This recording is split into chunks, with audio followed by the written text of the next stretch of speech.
Bonjour à tous. Est-ce que tout le monde m'entend? Est-ce que le son est correct? Ok, donc merci de nous avoir rejoints pour ce webinar qui porte le titre Silus est-il fait pour mon projet e-commerce? Donc, le but, c'est de vous donner une vision, la vision de Synolia sur Silus, qu'elle soit fonctionnelle ou plutôt technique, pour vous aider à placer Silus dans l'écosystème e-commerce aujourd'hui. On entend de plus en plus parler de cette solution et du coup, on a décidé de vous partager un peu un état des lieux.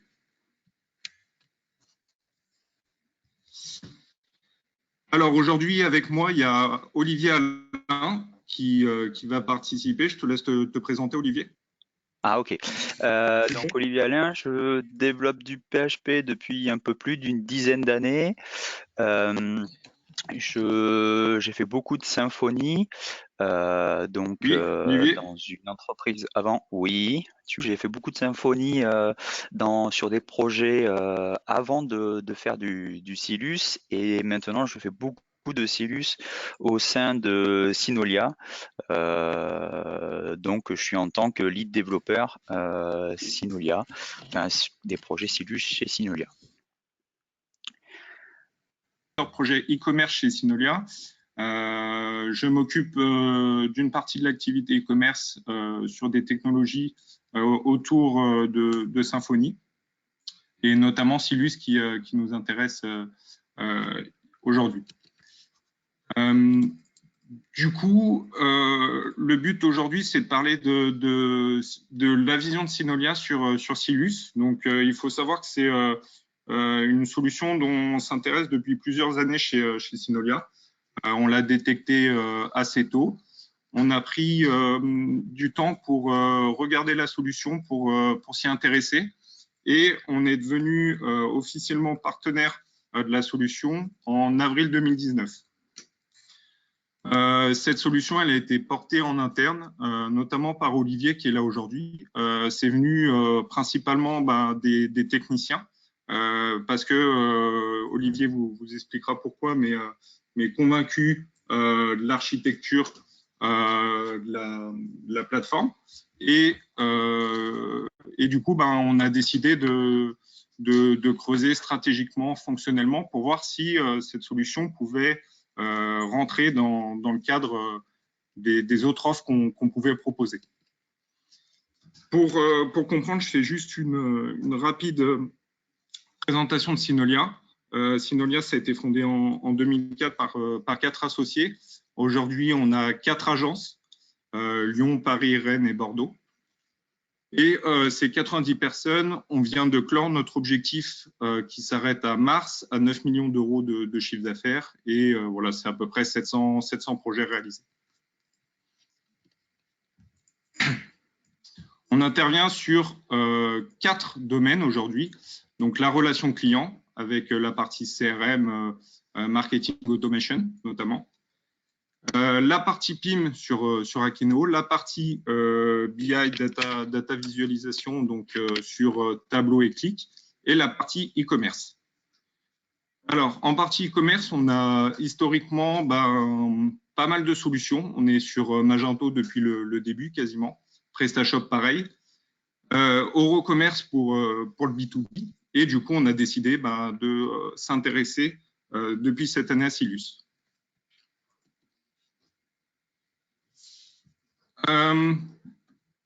Silus, du coup, qu'est-ce que c'est? Silus, c'est un framework e-commerce, donc on reviendra sur la définition de framework, créé en 2016 en Pologne. Et aujourd'hui, c'est une solution qui fait le buzz, qu'on entend de plus en plus parler, et du coup, qui peut prendre une place dans les années à venir. Olivier, tu veux peut-être rajouter quelque chose? On a perdu Olivier. Je ne sais pas si vous m'entendez du coup. Oui. Ouais, ah super. Alors non, j'ai pas grand-chose à ajouter là-dessus, si ce n'est que c'est une solution technique qui a été poussée par des techniques et qui a été développée par des techniciens à la base. Donc Pavel qui est enfin, au début du projet, lui-même est développeur à la base. Donc le projet est parti de lui, c'est vraiment parti d'un développeur et c'est pas une solution qui a été poussée par des investisseurs ou quelque chose comme ça.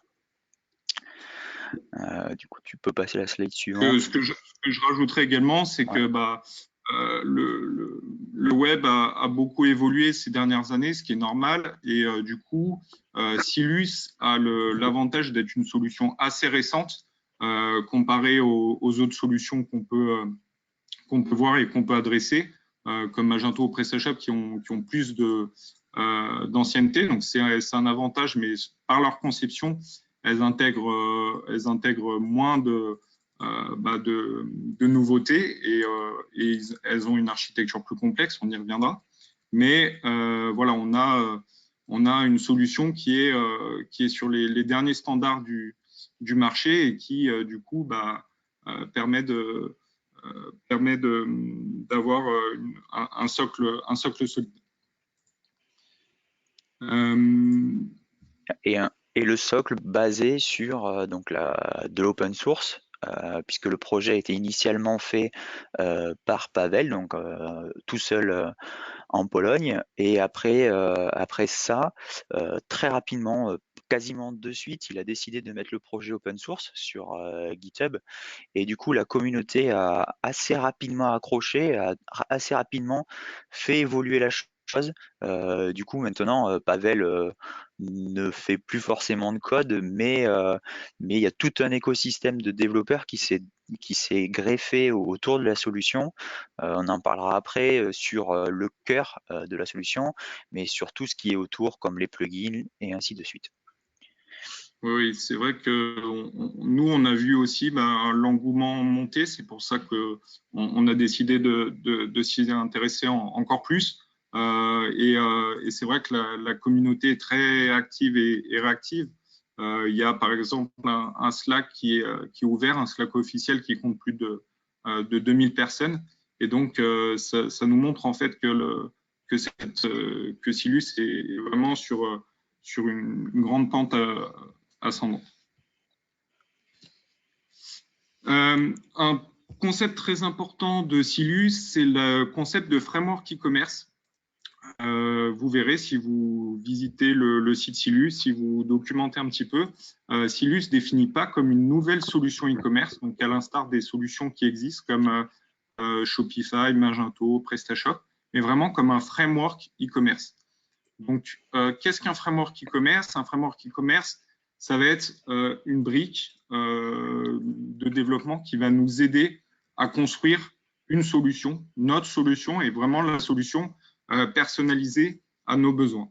Ce n'est pas une solution clé en main où vous trouverez un maximum de fonctionnalités, mais vraiment, c'est une boîte à outils qui va nous aider les développeurs, mais aider aussi les porteurs de projets à atteindre leurs objectifs en se concentrant sur le cœur du métier et pas c'est pas en fait la plupart des solutions du marché font un peu une course à la fonctionnalité. On a pu le voir notamment quand c'était PrestaShop Magento. Il y avait une course à la sortie de nouvelles versions, une course à la nouvelle fonctionnalité. Moi, je me rappelle du développement multi-boutique par exemple sur PrestaShop 1.5, où la volonté c'était d'aller plus vite que Magento, par exemple. Ici, Silus, vraiment, on le verra, inclut le minimum de fonctionnalités, des fonctionnalités cœur de l'e-commerce. Et c'est vraiment concentré dans un premier temps sur l'architecture voilà, pour déployer rapidement une nouvelle application. Ce qui fait que techniquement, si vous installez un Silus sur un serveur au jour d'aujourd'hui, les fonctionnalités que vous avez sont vraiment très minimes. Donc vous avez un back-office pour gérer la configuration classique de tout ce qui est les taxes, les transporteurs, et ainsi de suite. Il y a toute la partie catalogue avec les catégories et ainsi de suite, qui est assez basique, assez simpliste même. Et en front, vous avez un front très basique avec une home page qui reprend en gros les 4 derniers produits ajoutés dans le back-office. Et quand vous allez dans les pages catégories, vous avez un listing catégorie avec un petit moteur de recherche qui est moyennement puissant puisqu'il est basé sur une requête SQL. Quand vous allez sur une fiche produit, cette fiche est assez simple en tant que telle aussi. Et le tunnel, c'est un tunnel, alors du coup on rentre dans un tunnel classique en 5 étapes, information de l'utilisateur avec l'adresse, choix du moyen de paiement, choix du moyen de livraison et ainsi de suite. La grande différence avec du coup les autres solutions, enfin avec les solutions e-commerce qui ont elles un panel de fonctionnalités qui est assez énorme. Si vous voulez une nouvelle fonctionnalité sur une solution e-commerce du style Magento ou PrestaShop, vous installez le petit module qui va bien depuis que le back-office, en 3 clics, vous avez installé votre module. Sur Silus, étant donné que c'est un framework qui est du coup plus adressé à des équipes de développement, si vous voulez ajouter une fonctionnalité via un plugin, vous allez avoir au minimum une ligne de code à écrire. Donc c'est vraiment la différence qui fait que un projet en fait ne peut pas être fait juste en configurant un back-office. Tout à fait. Nous, on fait le constat, donc ça fait, Synolia a été créé en 2004, donc ça fait 15 ans. On a vu l'e-commerce évoluer et en fait, on constate que la majorité de nos clients utilisent un minimum de fonctionnalités des solutions existantes.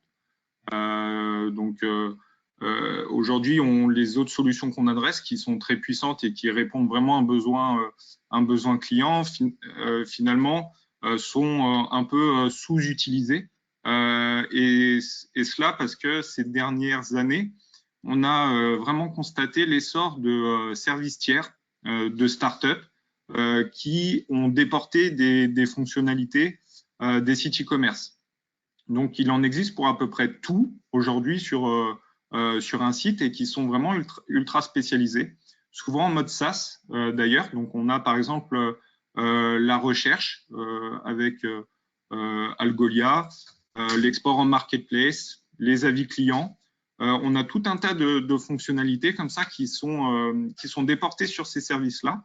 Et nous, nos clients nous demandent de se connecter à ces services-là parce que comparé aux fonctionnalités que leur propose leur solution, ils sont ultra spécialisés, ils ont développé un service dessus depuis plusieurs années et donc ça répond mieux à leurs besoins généralement, même si ça représente un coût supplémentaire.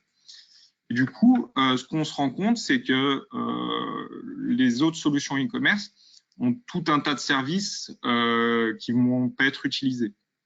Et ça a une incidence qui est assez forte sur la maintenance, le coût de développement, le coût de mise à jour, mais aussi sur la performance de l'application.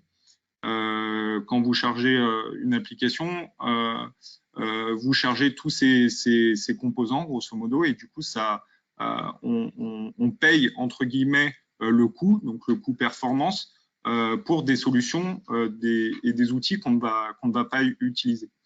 Et Silus s'inscrit tout à fait dans cette nouvelle tendance et va laisser les services ultra spécialisés s'occuper de ces fonctionnalités-là et vraiment va se concentrer sur le cœur, sur l'architecture, sur les composants de base. Donc les composants de base, on le verra, mais ça va être par exemple tout ce qui est gestion de commandes, gestion des fiches produits, gestion des fiches clients. Et on va pouvoir, par son architecture, Olivier pourra expliquer, connecter très facilement à d'autres services. et sans du coup alourdir notre plateforme par des fonctionnalités qu'on n'utiliserait pas. Voilà.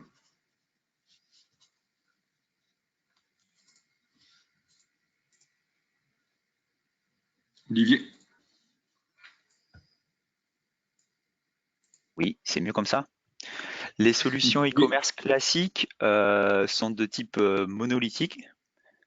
Vous m'entendez ou pas? Oui, ça a marché. Sont de oui, type monolithique, donc c'est une application, on va dire, qui englobe tout. Alors, c'est pas uniquement vrai que sur les applications e-commerce. C'est vrai dans tous les développements, on va dire, qui étaient faits par le passé. On avait une grosse application qui faisait tout et qui était connectée avec le reste du monde, on va dire. Donc, par exemple, là, en l'occurrence, ça va être le site web et donc l'utilisateur via ce site web.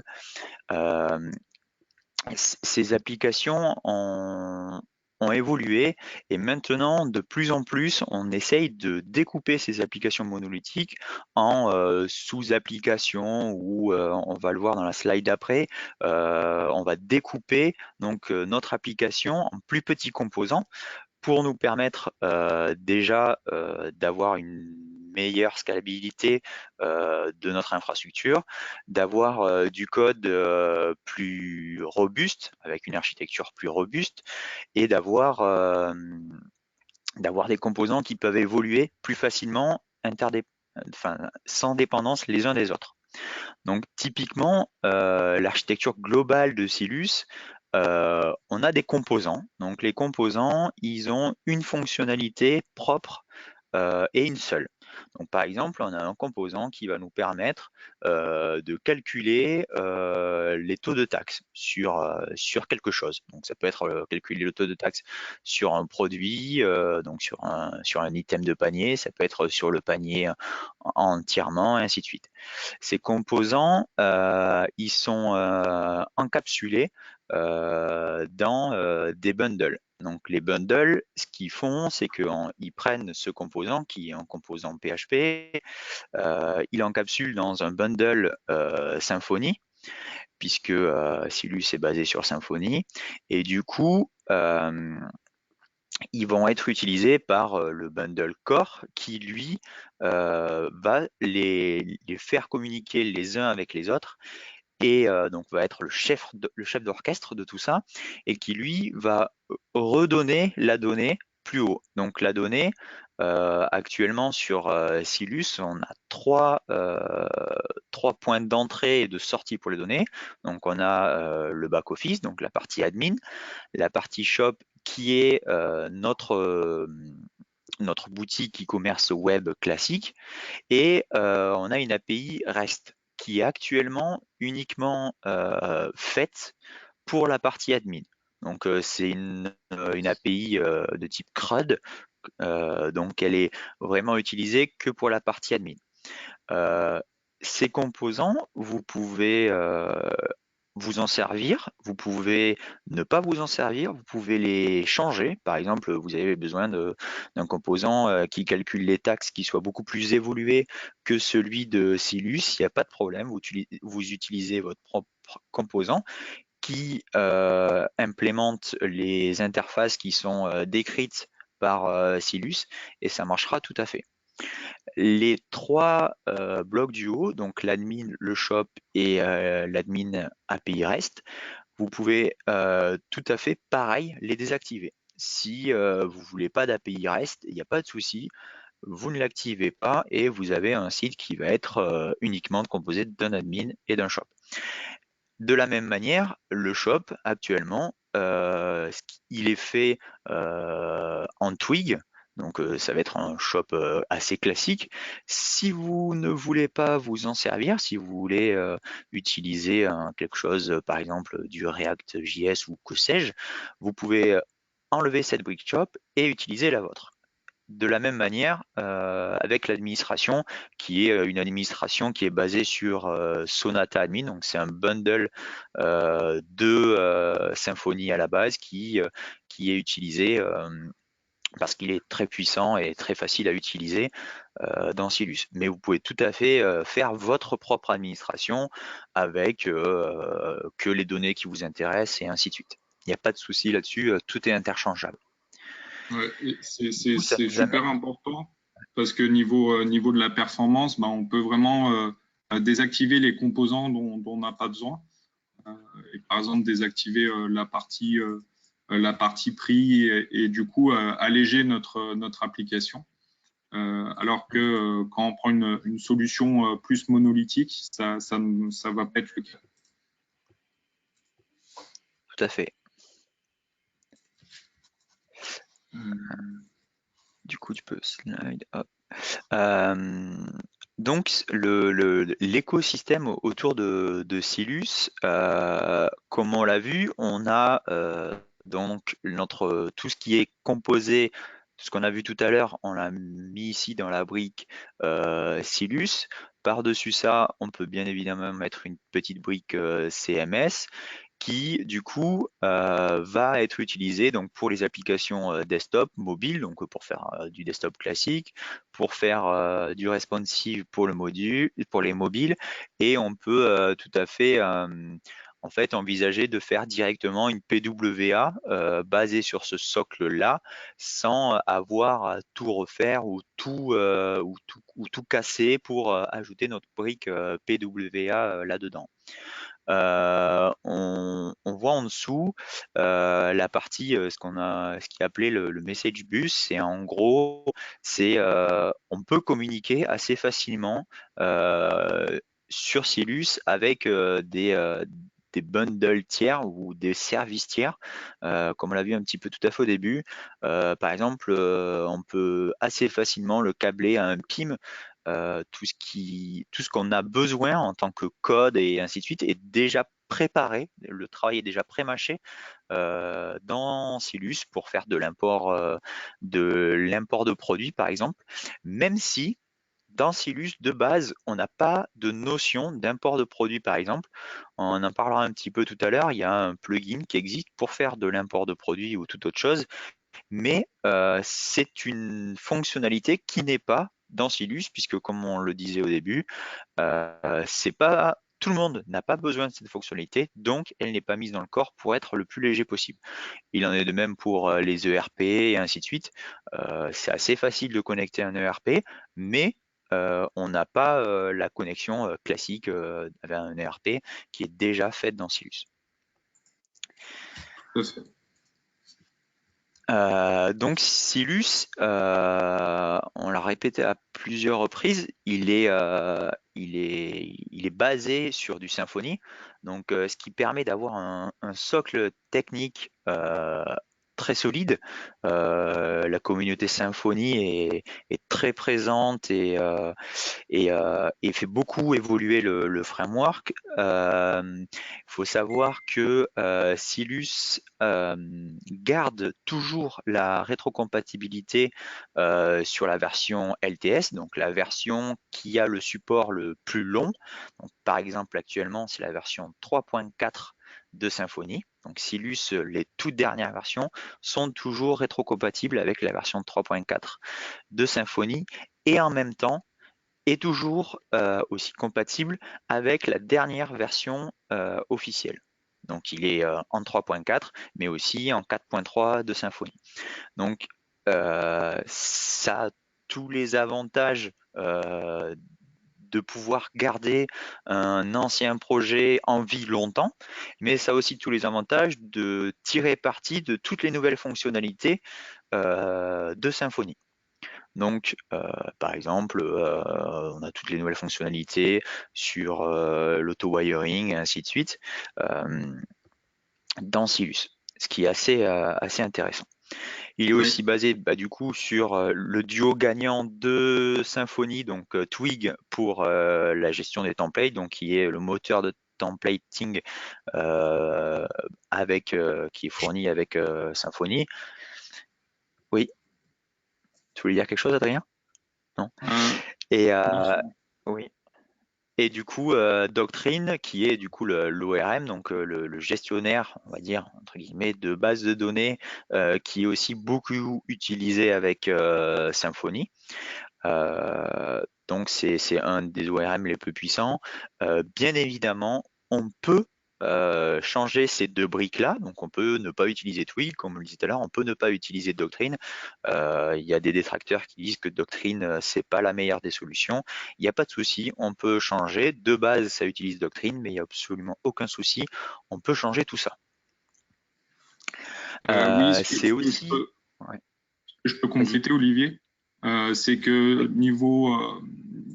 pour revenir sur Symfony, niveau porteur de projet, aujourd'hui, on le voit de plus en plus, c'est clairement un avantage parce que Symfony domine vraiment le marché marché en tout cas en PHP sur les solutions.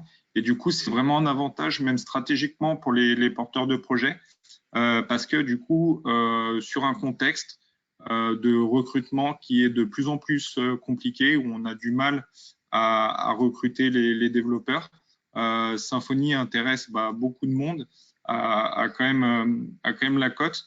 Et du coup, on sait que notre solution e-commerce, elle va être plus facilement maintenable par une équipe parce que c'est vraiment un standard du web aujourd'hui et donc on le voit nous tous les jours, c'est quand même un très très bon avantage.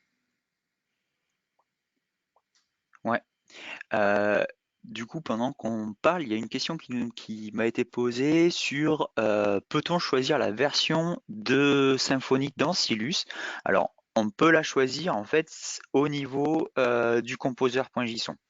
En fait, comme tout projet classique, on a un composer.json qui détermine les librairies qui vont être utilisées.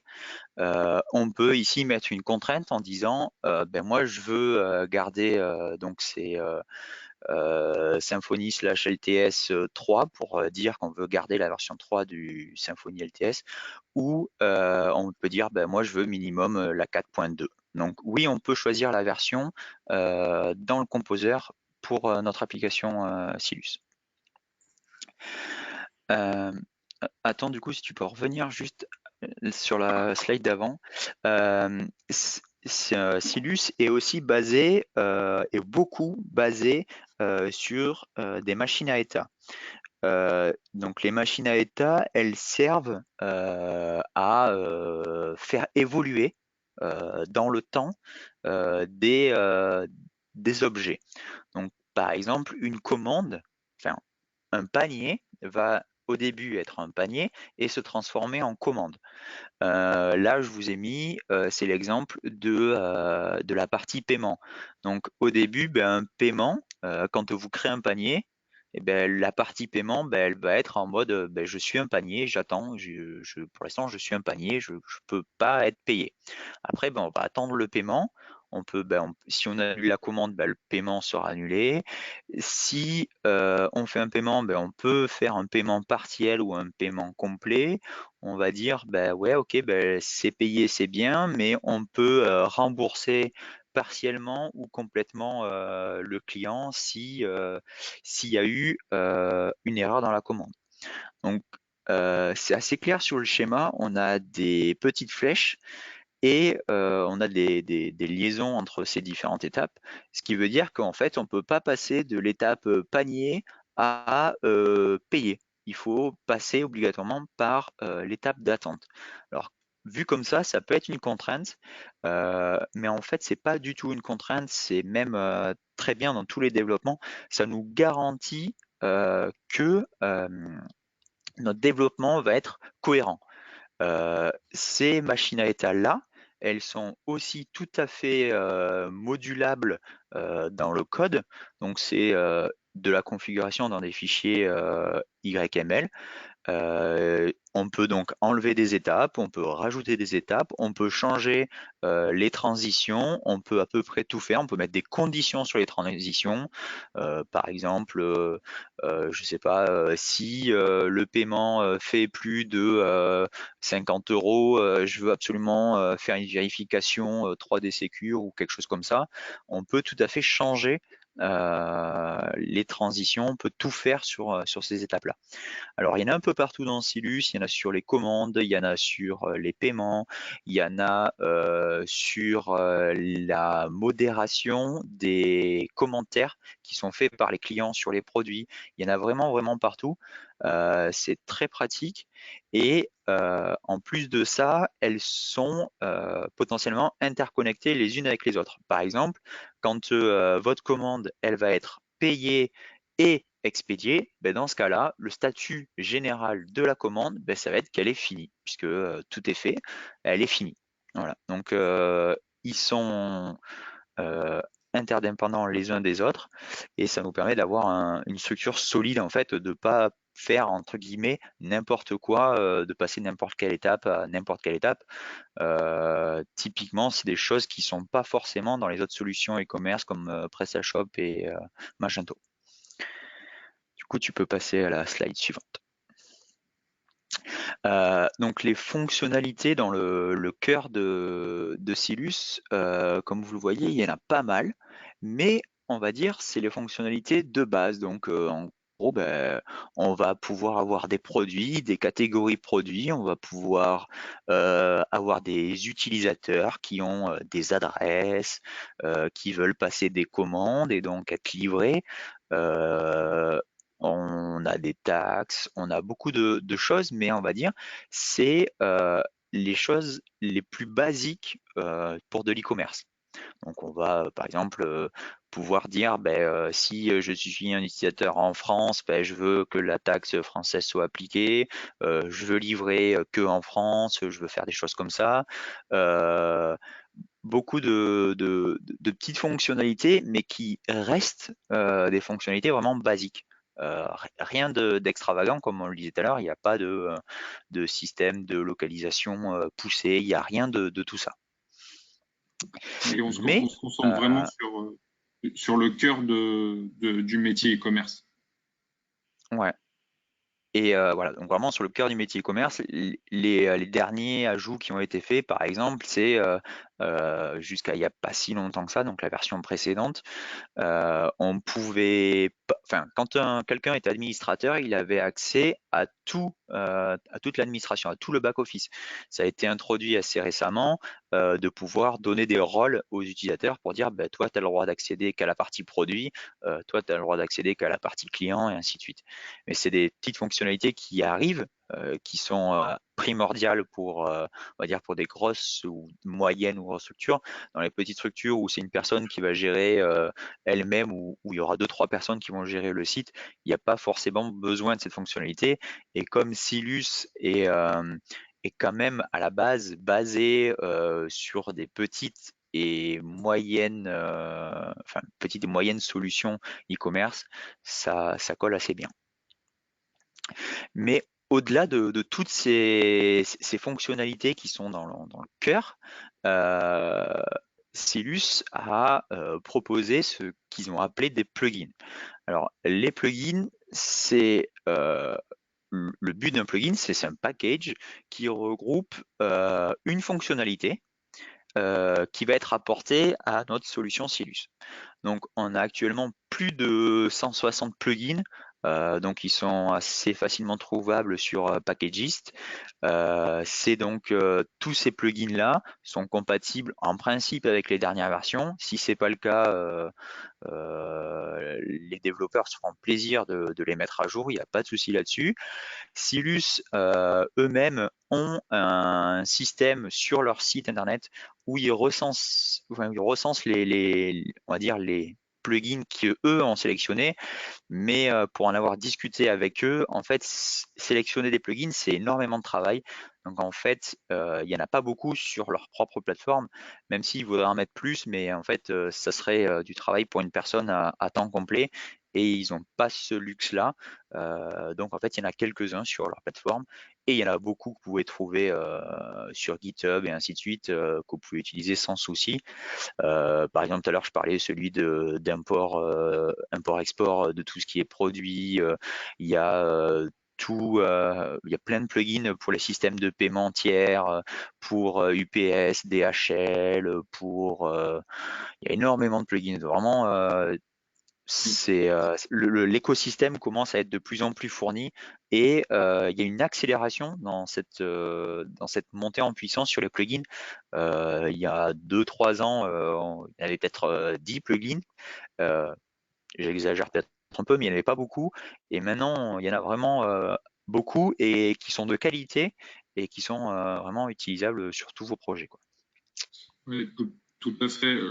Là, c'est vrai où on peut mettre une petite faiblesse sur Silus, parce qu'on n'est pas là non plus pour montrer que les forces, c'est que comparé à des solutions existantes sur le marché, il y aura quand même beaucoup moins de transporteurs, de moyens de paiement, notamment quand on a des gros clients, nous à l'international, qui demandent plusieurs dizaines d'expéditions ou de sortes de paiement, effectivement, et des choses qui peuvent être un peu exotiques suivant les pays. Forcément, Silus est quand même sur le démarrage au niveau plugin et n'aura pas toutes ces fonctionnalités-là. Et du coup, ça peut représenter un coût non négligeable si on venait pour un projet à développer plusieurs moyens de transport et plusieurs moyens de paiement. Donc ça, c'est pas non plus à négliger quand on cherche une solution ou un framework pour notre projet e-commerce. Il faut s'assurer que l'écosystème qui existe autour de ces solutions-là soit cohérente avec notre projet.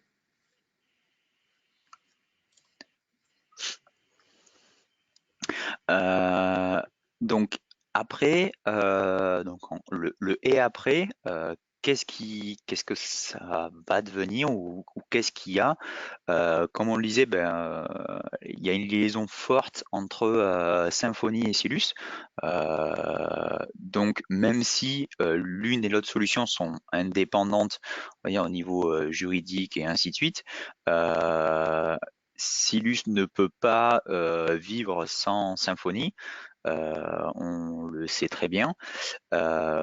Symfony a une énorme communauté. Donc l'avantage d'avoir une énorme communauté, c'est que ça fait déjà, on va dire, sur le marché de l'emploi, beaucoup de développeurs qui sont potentiellement aptes à faire du Silus assez facilement, puisque passer d'un projet Symfony à un projet Silus, ça se fait assez facilement. Et le petit logo à côté, c'est Packagelist, donc c'est le site qui recense tous les plugins, enfin tous les librairies PHP qui existent. Il y en a beaucoup sur Silus et donc c'est assez facile de trouver tout ce qu'on veut. Donc Silus a accéléré donc ses développements, donc eux en interne sur la partie core. La communauté est de plus en plus présente et de plus en plus importante. Donc pareil, ça fait que la solution évolue aussi de plus en plus vite. Donc je pense que Silus a de beaux jours devant eux. C'est un point au niveau de la méthodo et au niveau de l'organisation projet. Silus s'inscrit complètement dans ça, dans ce qu'on peut appeler une démarche agile. Pourquoi? Parce que vu que c'est une solution, ce qu'on a essayé de montrer, qui est assez simple, qui se base sur l'essentiel, en fait, nous, ce qu'on recommande et ce qu'on va faire, c'est qu'on va pouvoir monter une équipe projet et délivrer vraiment de la valeur sur l'expertise métier du client. Aujourd'hui, l'e-commerce, c'est un gros marché et très concurrentiel. Et en fait, vous n'allez pas vous démarquer sur le nombre de fonctionnalités, de votre site, etc., mais vraiment sur votre expertise métier, la mise en valeur de points qui feront vraiment une différenciation. Et justement, en se concentrant sur le spécifique, on va pouvoir atteindre ce but-là avec Silus. Du coup, est-ce que Silus est fait pour mon projet e-commerce? C'est ce que nous demandent certains clients et c'est pour ça qu'on a voulu faire ce webinaire. Et du coup, l'idée aujourd'hui, c'était de vous donner aussi un retour d'expérience sur un client qui nous a contactés et comment on en est venu en fait au fait de lui proposer Silus pour son projet. Donc, en fait, c'est le petit schéma qui nous est transmis par Silus. Et en fait, je ne vais pas vous faire toutes les étapes, mais ça nous donne en fait le cheminement de décision d'un projet e-commerce et d'une adoption sur Silus. Comme aujourd'hui, Silus est un framework qui a une renommée, mais pas autant que certains concurrents. Il y a beaucoup de freins à l'entrée parce que c'est normal, c'est un site e-commerce, ça va être du business derrière, ça va être générateur de chiffre d'affaires pour l'entreprise. Pour certaines entreprises, c'est même les pure players, c'est la totalité du chiffre d'affaires. Et donc, il y a des craintes d'investissement qui peuvent être légitimes. Et donc, nous, notre client, qui est un célèbre acteur de la distribution en France, est venu nous voir pour se diversifier et pour faire un site de livraison de repas à domicile ou au bureau. Donc, je ne sais pas si vous connaissez le site Season. C'est un peu sur le même modèle, la livraison de plats frais préparés. Et du coup, tout de suite, dans le brief client, on s'est rendu compte que le parcours client, l'expérience client derrière était assez différenciante, assez spécialisée, qu'une solution e-commerce classique en 5 étapes sur un tunnel avec tout un tas de fonctionnalités n'allait pas forcément correspondre à ce besoin client, qui avait une volonté très forte au niveau de la date de lancement, de la date de mise en ligne, parce qu'il y avait des investisseurs et des investissements qu'il fallait rentabiliser. Et donc, Silus est apparu comme une évidence sur ce projet-là. Et pour convaincre le client, c'est ce qui est dans ce schéma-là, on a décidé en fait de faire ce qu'on appelle un POC, Proof of Concept, qui va s'assurer de la faisabilité technique, mais aussi fonctionnelle du besoin métier sur Silus. Et donc, on a réalisé ce POC sur quelques jours et on l'a présenté au client et ça a validé la suite du projet. On s'est tous dit que Silus va marcher dans ce contexte-là, dans ce point spécifique-là. Et donc, on est passé en mode projet, en mode agile avec le client, vraiment en délivrant les fonctionnalités du backlog qu'on a tous ensemble priorisé et ce qui nous a permis d'atteindre le but et vraiment de développer ce site-là. Donc, le lancement en production est imminent. Et ça sera notre première référence en production sur Silus. Et du coup, on a confirmé que Silus, tant en termes d'archi de performance, pouvait répondre tout à fait à ce type de besoin. C'est un exemple de besoin parmi d'autres, mais c'est typiquement le cas dans lequel Silus rentre. Un autre point qui est important, qui est à la fin de ce schéma-là, c'est l'édition Enterprise de Silus et la nouvelle offre qu'ils ont sortie, Silus Plus. C'est un point important aussi pour les porteurs de projets. Donc, vous pouvez retrouver le détail des comparaisons des éditions. Au-delà des fonctionnalités, ce qui est important dans les éditions Plus, c'est qu'on va avoir le support de l'éditeur Et donc, ça va aussi rassurer l'équipe projet. Ils peuvent intervenir en amont du projet, en phase de spécification, mais aussi techniquement. Et donc, quand on a l'appui direct de l'éditeur, nous, côté intégrateur, on trouve que c'est vraiment un plus. Et côté client également, c'est rassurant pour atteindre l'objectif qu'on s'est fixé. Donc un petit teasing du site dont la sortie est imminente. Donc vous pouvez voir aussi le concurrent Season qui a déjà sa place, donc ça fonctionnera sur le même principe. Donc voilà, on vous fera passer l'adresse sur nos réseaux courant juillet quand ça sera en place. Du coup, oui. Si je peux, juste un mot sur la partie, sur ce projet-là, le pourquoi est-ce qu'on a fait un Silus et pas un PrestaShop ou un Magento? Il s'avère que le projet a, on va dire, un parcours client assez atypique et qui ne suit pas un parcours panier classique des solutions e-commerce. Donc, on a développé un parcours d'achat sur mesure, vraiment sur mesure. Et du coup, partir sur un Silus a été pour nous une évidence. Sachant qu'entre guillemets, on n'avait rien à casser avant de refaire quelque chose. On est parti d'une base à peu près vierge et on a construit dessus, ce qui nous a fait gagner du temps sur cette partie-là et sur ce projet, plutôt que d'avoir entre guillemets à casser un parcours client qui marche déjà sur une autre solution et ajouter nos fonctionnalités dessus. Voilà. Du coup, merci. On va passer aux questions, parce qu'il nous reste 10 minutes. Merci d'avoir suivi. Pour résumer, est-ce que Silus est fait pour mon projet e-commerce? Tout dépend de mon projet. On n'a pas le temps de faire une comparaison exhaustive de toutes les solutions. Bien sûr, chaque solution ou framework comme Silus répond à un besoin. C'est sûr que les solutions type Magento, PrestaShop ne sont pas mortes aujourd'hui.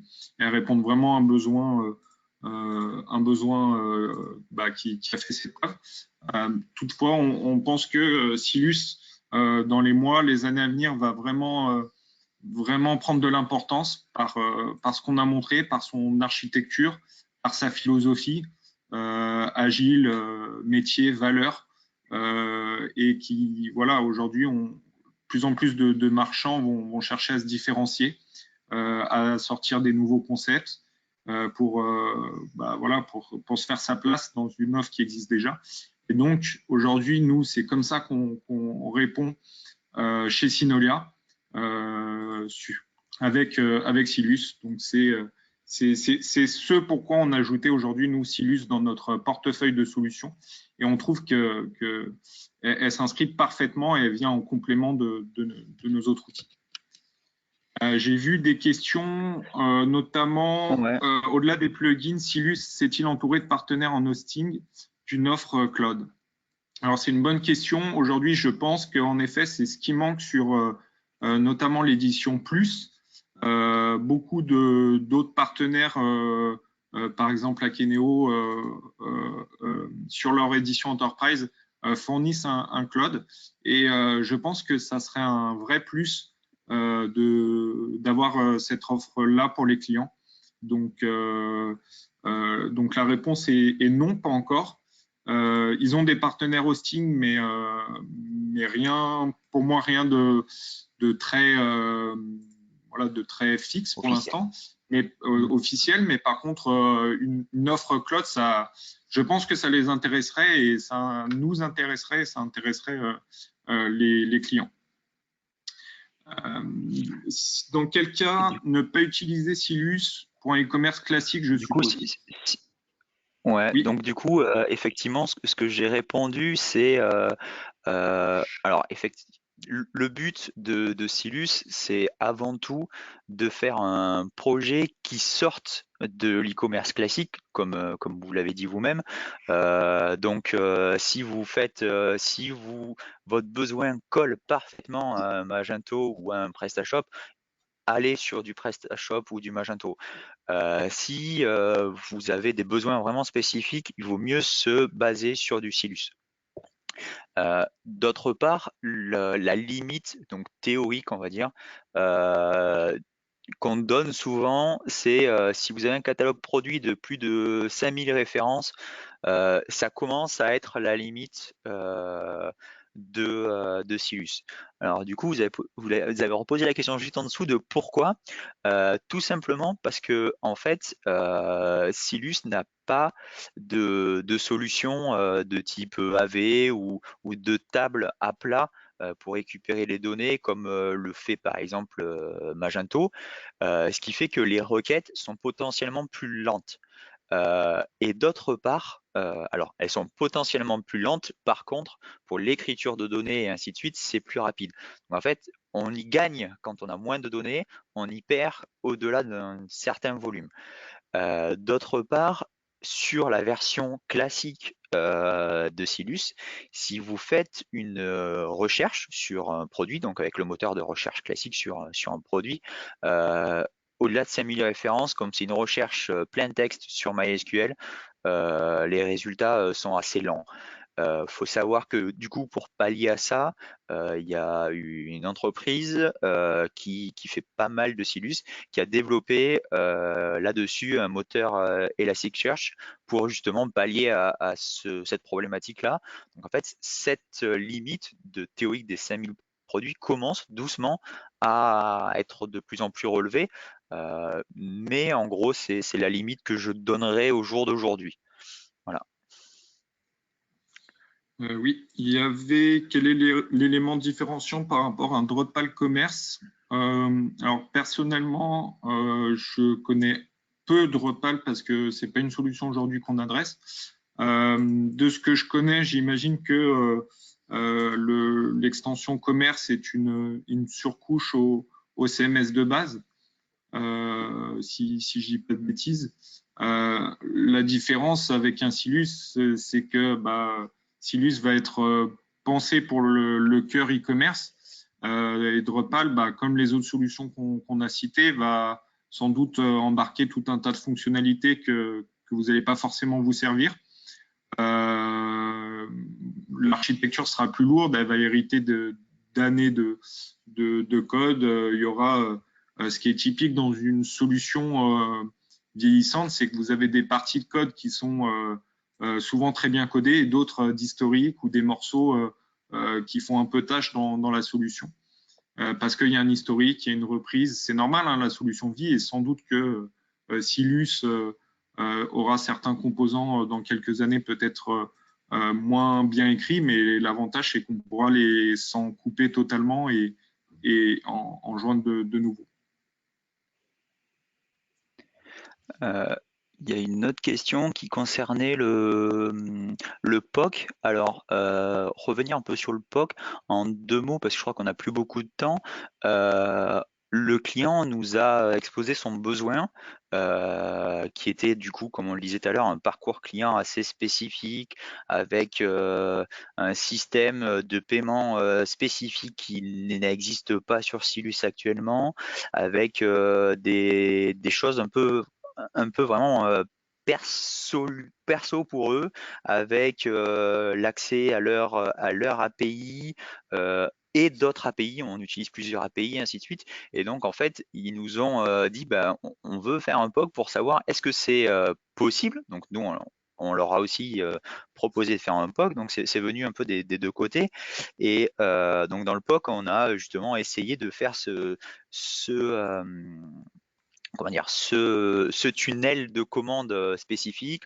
On a essayé de faire, du coup, dans notre modèle, on a de la génération de commandes automatiques, on a des paiements récurrents, on a des connexions avec plusieurs API et ainsi de suite. Et tout ça, le client, avant de nous donner le go pour lancer le projet, voulait s'assurer qu'on était capable de le faire. autant nous, puisqu'ils ne nous connaissaient pas énormément, que savoir si Silus c'était la bonne solution. Nous, ça nous a déjà permis de nous tester à nous et de tester la solution, puisque c'est des choses qu'on n'avait pas forcément faites encore. Il en est sorti que tout ce que le client nous a demandé, on l'a fait et assez rapidement, plus rapidement même des fois que ce qu'on pensait au début. On en a été très très content de ce POC. Il a duré, je crois que c'était 8 jours de dev au total, je crois. 6 ou 8 jours, je sais plus. Voilà. Est-ce qu'il y a une dernière question? Il y avait Olivier. Comment, je ne sais plus si tu as répondu, comment certifier la qualité d'un plugin? Alors, la certification de la qualité, S'assurer déjà, de… comme on le disait tout à l'heure, il y a déjà, si c'est un plugin qui est sur la page officielle de Silus, vous pouvez y aller les yeux fermés. Si c'est pas un plugin certifié, il faut le tester. La solution, c'est de le tester. Vous avez souvent, la plupart des plugins sont sur GitHub. Donc, vous voyez si c'est un plugin déjà qui est vivant. Donc, si ça fait 4 ans qu'il a été fait, il y a eu 3 commits dessus et plus personne n'est repassé dessus, c'est pas la peine de l'utiliser. Vous avez donc la partie pull request sur GitHub. Vous avez aussi la partie issue sur GitHub. Si vous voyez que des gens ont trouvé des bugs et qu'ils n'ont jamais été résolus, je pense que c'est pas la peine de l'utiliser non plus. Si le plugin est vivant et que quand vous le testez, vous n'avez pas de problématique particulière, vous pouvez dire qui correspond à votre besoin. Après, c'est vraiment subjectif, hein, c'est assez compliqué à dire comme ça. Est-ce que celui-là est bon en 2 minutes, quoi? C'est pas possible, entre guillemets. La dernière question, c'est combien de temps on a mis pour développer le site de notre client? Alors, on ne peut pas trop donner de chiffres, mais c'est entre 3 et 4 mois de développement. Après, il y a plusieurs personnes sur le sujet, mais on estime qu'on allait beaucoup plus rapidement que par rapport au nombre de fonctionnalités qui étaient attendues que sur une solution e-commerce classique. Pour deux raisons. La raison, comme Olivier l'a indiqué, c'est qu'on a gagné du temps sur la structure, l'architecture de l'application, c'est concentré sur la valeur métier. Et deuxième chose, c'est la méthode qu'on a mis en place. On a mis du Scrum avec le client qui était dédié de l'autre côté. Et donc, on a vraiment pu gagner du temps sur des sprints de 2 semaines. On a pu arbitrer, prioriser et faire augmenter la valeur du produit au fur et à mesure de ces sprints. Voilà, donc merci à tous pour avoir suivi ce webinaire. On n'avait pas beaucoup de temps et on a eu un petit souci au début, mais n'hésitez pas à nous contacter, que ce soit Olivier ou moi, si le sujet vous intéresse, si vous souhaitez creuser davantage. Je pense qu'on ne l'a pas bien entendu, mais Olivier fera une conférence PHP. Je ne sais pas la date exacte, Olivier. Je la fais en septembre à Bordeaux et en octobre à Paris pour le forum PHP. Voilà, donc Voilà, autour de octobre. Silus, toujours.